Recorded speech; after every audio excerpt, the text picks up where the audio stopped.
I bolted down the stairs, one sneaker flapping, my laptop bag smacking my hip, already late for a pitch that could make or break my startup. Only to freeze when I saw it. A gleaming silver SUV squatting in my parking spot, number 42, the one I'd paid an extra $100 a month for, the one I'd fought tooth and nail to keep for 3 years.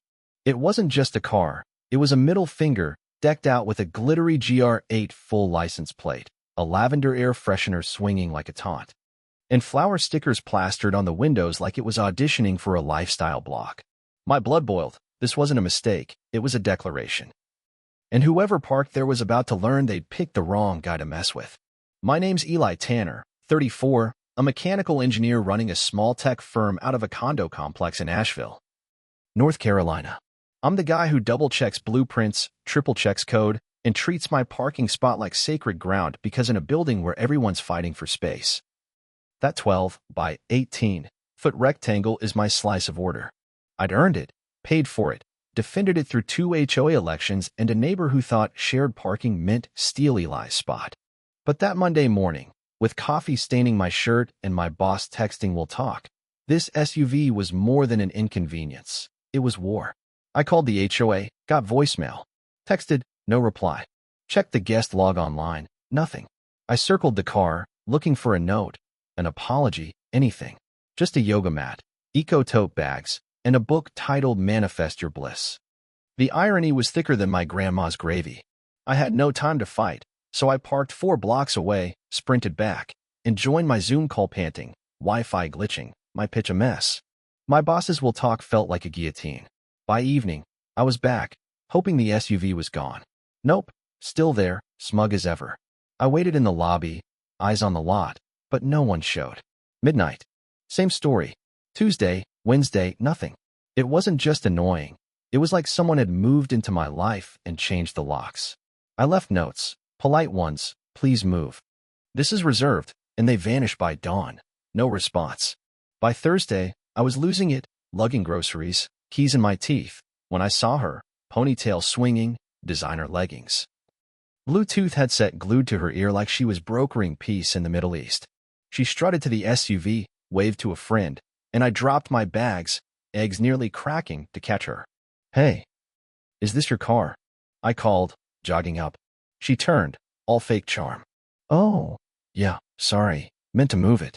Her tone was like she'd left a sock on the floor, not hijacked my spot for a week. I kept it together, barely. This is my reserved spot. I've left notes, called the HOA.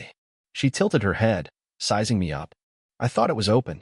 It's so close to the entrance, you know? I blinked. Pulse pounding. It's marked 42. My name's on the lease.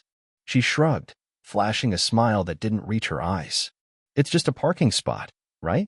And with that, she sashayed off, leaving me steaming in the lot. I nicknamed her Princess. No offense to royalty, because she acted like rules were for peasants. That night, I couldn't sleep. My brain spinning with fantasies of towing her car to the moon or filling her tailpipe with confetti. But Friday morning, she was still there, her SUV a monument to entitlement. I called the HOA again. We'll look into it. And they wanted photos, timestamps, a notarized diary of my suffering. I started snapping daily pics from my window, catching her doing stretches by the car, giggling into her headset, acting like my spot was her personal yoga studio. Saturday, I confronted her again. She claimed his sprained ankle needed the close spot, but I pointed at her mid-lunge. That before or after your workout? She faked a limp, waved me off, and vanished. I was done playing nice. Then I saw it, her passenger window cracked open. A spare key glinting inside like a gift from the universe. I didn't touch it, didn't break any laws, but that key sparked something. I'm an engineer. I build solutions, not chaos. In my workshop, surrounded by tools that could assemble a spaceship, I hatched a plan, a steel chain grid, non-destructive, to lock her SUV in place until she learned respect. Not revenge, justice. Wrapped in 200 pounds of metal. I spent 2 days designing it. Chains, carabiners, magnetic locks coded to my phone, motion sensors for proof. It had to be bold, legal, and removable. With every move logged for the HOA's inevitable whining. I tested it on my truck. 15 minutes to encase, 5 to release, no scratches. Princess was about to get a wake-up call. Sunday night, 2 a.m. My buddy Marcus and I crept to the lot like covert ops, his van loaded with gear. Marcus held the flashlight, scanning for patrols, while I rolled out the chains. We moved like we'd built bridges together in college. Base loops around the tires, vertical wraps over the doors, no paint touched. The magnetic locks clicked. And we topped it with an orange safety net, about across the hood, and a laminated tag. Gift for those who take what's not theirs. 17 minutes, high five, gone. Monday, 6:45 a.m. I was at my window, coffee in hand, waiting. At 7:20, Princess burst out, latte in one hand, purse in the other, and stopped dead, her mug nearly hitting the pavement. She flailed, paced, tugged at the chains, nothing budged. Her voice echoed, "What the hell? Is this a joke?" She snapped photos, called someone, ranting, vandalism. "It's still here." I stifled a laugh. She didn't even know my name. By 8, the HOA president, Carl, a guy who looked allergic to conflict, showed up, clipboard shaking. Princess unleashed a tirade, pointing, yelling, "Do something." Carl knocked on my door, nervous. "Eli, did you chain a car?" I nodded, casual. "Yup." He blinked. "Why?" I showed him my photos, 6 days of her SUV, my ignored notes. Unanswered HOA emails. Wanted her attention. No damage done. Princess stormed up, eyes blazing. "This is insane. You can't trap my car." I stayed cool. "You can't steal my spot. Costs me $100 a month. Let's talk when you're ready." She demanded the cops, who arrived, inspected the setup, and chuckled. "Securest parking I've seen," one said. They called it a civil dispute. No crime, and left. I offered to unlock it if she signed a promise not to park there again. She refused, screeching about duress, so I handed her my number. "Call when you're ready to respect people." She stomped off, and I relocked the chains, feeling like I'd won round one. The story spread like wildfire. Neighbors texted laughing emojis. Someone left a coffee gift card on my mat. The dog walker high-fived me. "About time," she said. But Princess wasn't done. A week later, a red-stamped HOA letter slid under my door. Violation: unauthorized mechanical device on communal property, $600 fine. Remove the chains or else. She'd wormed onto the board vote, calling herself neutral. I laughed, neutral like a fox in a henhouse. She'd gone from entitled to vindictive, using the HOA like her personal hit squad. I wasn't backing down. I pulled my files, photos, videos. Ignored emails. The lease proving spot 42 was mine. Then Old Man Ray, a quiet guy from 5B, dropped a bombshell in the laundry room. "She pulled this at my last complex," he said. "Took spots. Filed complaints, ran folks out. Got kicked off their board." He gave me records, her name, same playbook. I had a pattern, and patterns break bullies.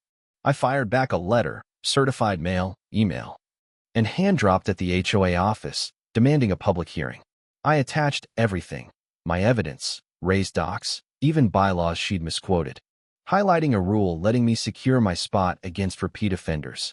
No threats, just facts, sharp as a tack. The hearing was set for Thursday, community room packed, air thick with gossip. Princess sat at the board table, hair tight, lips tighter, like she was starring in her own courtroom drama. I walked in, dropped my folder like a gauntlet, and laid it out: 6 days of theft. Ignored pleas, her lies about a sprained ankle, her board vote stinking of bias. I didn't yell, just let the evidence talk. Photos, timestamps, her smug "it's just a spot" on video. Ray backed me. Calm, detailing her history. A mom from 3C spoke up. She fined my kids for chalk drawings. A vet added, called me a faker for my handicap tag. The room turned. Princess wasn't the queen anymore. She was the problem. She tried defending herself, voice wobbly. "It's about standards, not letting people take the law into their hands." But it landed flat. A board member admitted they'd been rushed to vote, hadn't seen my proof. Another resident snapped, "If Eli's fined, what about the RV by the fire lane?" Laughter broke the tension. And Princess shrank. The board didn't decide that night, said they'd review, but I felt the shift. Her spell was broken. By Saturday, the email came. Fine dropped, spot 42 mine. No more unauthorized parking, or they'd tow. No apology, but a win, clean and hard-fought. I unlocked the chains that evening, wiped her SUV spotless, left a note. Back to reality. By morning, It was gone. She'd moved to the visitor lot, out of sight. The fallout was bigger than I expected. At an emergency HOA meeting, folks aired years of grievances, Karen's petty fines, ignored complaints, double standards. She resigned from the board, no fanfare, just a quiet exit, her power gone. They drafted new rules, faster dispute fixes, clear reporting, term limits for board seats. Spot 42 stayed mine, untouched, a legend. I added a small sign, reserved, respect required, and a camera, just in case. Neighbors nodded, some chuckled, nobody messed with it. Karen faded. No more headset strut, no eye contact, just another resident, her crown shattered. One day, a new guy, hauling moving boxes, asked about the sign. Someone loves that spot, he said. I grinned. It's been through some things. He didn't know the half of it, but that was the point. Spot 42 wasn't just mine anymore. It was for anyone who'd been stepped on, told to shut up, pushed aside. I didn't need to brag. The chains had spoken, a steel sermon on fairness. The complex felt different. Folks talked more, shared stories, questioned rules. Ruth from 4A brought me cookies. Said Karen once fined her for a flower pot. The kid from 2B called me parking boss. It wasn't about glory. It was about drawing a line and holding it, not with rage, but with smarts. Karen's out there, maybe licking wounds, maybe plotting. I'm ready, camera rolling, bylaws memorized. If someone stole your space, literal or not, would you let it slide or lock it down? Drop your take in the comments. I want to hear it. Share this if it hit you. Respect's not free, but it's worth fighting for.